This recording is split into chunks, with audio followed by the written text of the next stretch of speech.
ఈరోజు మనము కీర్తనలు 14వ అధ్యాయంలో నుంచి చదువుతున్నాం. దేవుడు లేడని బుద్ధిహీనులు తమ హృదయములో అనుకొందురు. వారు చెడిపోయిన వారు అసహ్య కార్యములు చేయుదురు. మేలు చేయు వాడొకడును లేడు. వివేకము కలిగి దేవుని వెతుకువారు కలరేమో అని యెహోవా ఆకాశము నుండి చూచి నరులను పరిశీలించెను. వారందరూ దారి తొలగి బొత్తిగా చెడిపోయి ఉన్నారు. మేలు చేయు వారెవరునూ లేరు, ఒక్కడునూ లేడు. యెహోవాకు ప్రార్థన చేయక ఆహారము మింగునట్లు నా ప్రజలను మింగుచు పాపము చేయు వారికందరికీ తెలివి లేదా? పాపము చేయువారు బహుగా భయపడుదురు. ఎందుకనగా దేవుడు నీతిమంతుల సంతానము పక్షమున నున్నాడు. బాధపడువారి ఆలోచనను మీరు తృణీకరించుదురు. అయినను యెహోవా వారికి ఆశ్రయమై ఉన్నాడు. సియోనులో నుండి ఇశ్రాయేలునకు రక్షణ కలుగును గాక. యెహోవా చెరలోని తన ప్రజలను రప్పించున్నప్పుడు యాకోబు హర్షించును, ఇశ్రాయేలు సంతోషించును. చూడండి దేవుని బిడ్డలారా, మరి మనము ఒకవేళ ఈ అధ్యాయము 7 వచనాలు మనం చూసినట్లయితే, దేవుడు లేడని బుద్ధిహీనులు తమ హృదయంలో అనుకుంటారని మొట్టమొదటి వచనాల్లో మనం చూస్తున్నాం. వారు చెడిపోయిన వారు అసహ్య కార్యములు చేస్తారు. మేలు చేయవాడు ఒక్కడునూ లేడు. అది ఫస్ట్ వచనం. మరి భూలోకంలో చెడిపోయిన వారు ఎక్కువగా ఉంటారనేటువంటి విషయాన్ని మనము అర్థం చేసుకున్నాం.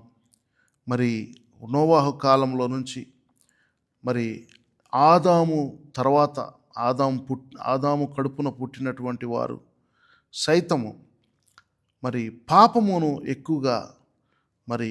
పాపమును ప్రేమించారు. పాపమునకు చేరువుగా ఉన్నారు. మనుషులు మొదటి నుంచి పాపులే అనేటువంటి విషయాన్ని మనము గ్రహించాలి. ఇక్కడ మనుషుడు తన రక్తంలోనే పాపం ఉందనేటువంటి మనుషుని రక్తంలోనే పాపం ఉందనేటువంటి విషయాన్ని మనం గ్రహించాలి. మొదటి నుంచి మీరు చూసుకుంటూ వస్తే నోవాహు కాలంకి వచ్చేవరకు భూమి మీద పాపం విస్తరించిపోయినందున దేవుడు భూమిని వర్షము లేకపోతే జలములతో మరి ముంచివేయాల్సిన పరిస్థితి వచ్చింది. కాబట్టి మనం అర్థం చేసుకోవాల్సింది ఏంటంటే, దేవుడు ఆకాశం నుంచి చూస్తున్నాడు అనేటువంటి విషయాన్ని ఈ కీర్తనకారుడు రాస్తున్నాడు. మరి వివేకము కలిగి దేవుని వెదకువారు కలరేమో అని యెహోవా ఆకాశం నుండి చూచుచున్నాడు. ఆకాశము నుండి చూచి నరులను పరిశీలించను. అది 2వ వచనం. 3వ వచనం వచ్చేసి, వారందరూ దారి తొలగి బొత్తిగా చెడిపోయి ఉన్నారు. మేలు చేయువారు ఎవరునూ లేరు, ఒక్కడైనను లేడు అనేటువంటి విషయాన్ని మనము 3వ వచనంలో చూస్తున్నాం. అలాగే 4వ వచనం చూసినట్లయితే, యెహోవాకు ప్రార్థన చేయక ఆహారం మింగునట్లు నా ప్రజలను మింగుచు పాపము చేయువారికందరికీ తెలివి లేదా? పాపము చేయువారు బహుగా భయపడుదురు. చూడండి, యెహోవాకు ప్రార్థన చేయక ఆహారము మింగునట్లు నా ప్రజలను మింగుచు పాపము చేయవారికి అందరికీ తెలివి లేదా? పాపము చేయవారు బహుగా భయపడుదురు. యుసి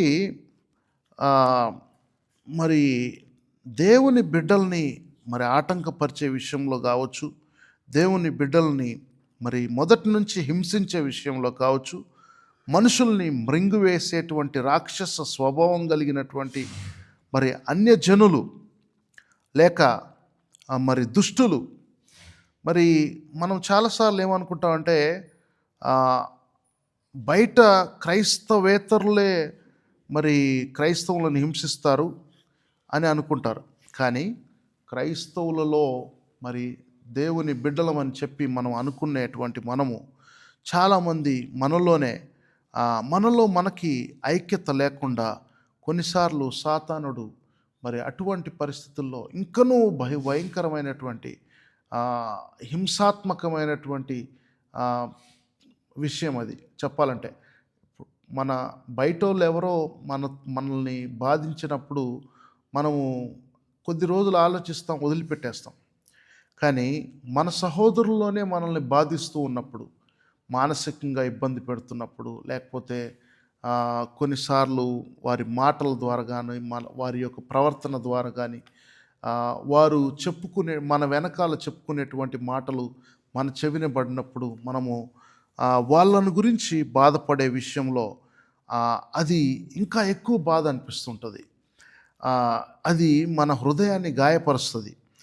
సో 6వ వచనం చూడండి. బాధపడు వారి ఆలోచనను మీరు తృణీకరించుదురు, అయినను యెహోవా వారికి ఆశ్రయమై ఉన్నాడు. ఆమెన్, హల్లెలూయా.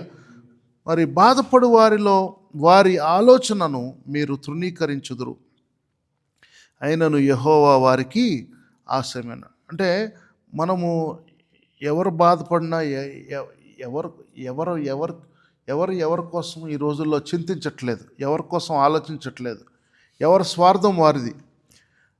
కానీ యెహోవా మాత్రం, దేవుడైన యెహోవా మాత్రం ఖచ్చితంగా మనకి ఆయన ఆశ్రయం ఇస్తాడు. హల్లెలూయా. వారికి ఆశ్రయమై ఉన్నాడు. 7వ వచనం. సియోనులో నుండి ఇశ్రాయేలునకు రక్షణ కలుగునుగాక, యెహోవా చెరలోని తన ప్రజలను రప్పించున్నప్పుడు యాకోబు హర్షించును, ఇశ్రాయేలు సంతోషించును. ఆమెన్. ఒకరోజు వస్తుంది, రక్షణ దినము, విమోచన దినం వస్తుంది. ఈనాడు మనము రక్షించబడిన రీతిగానే అనేకులు రక్షణలోకి రాబోతున్నారు.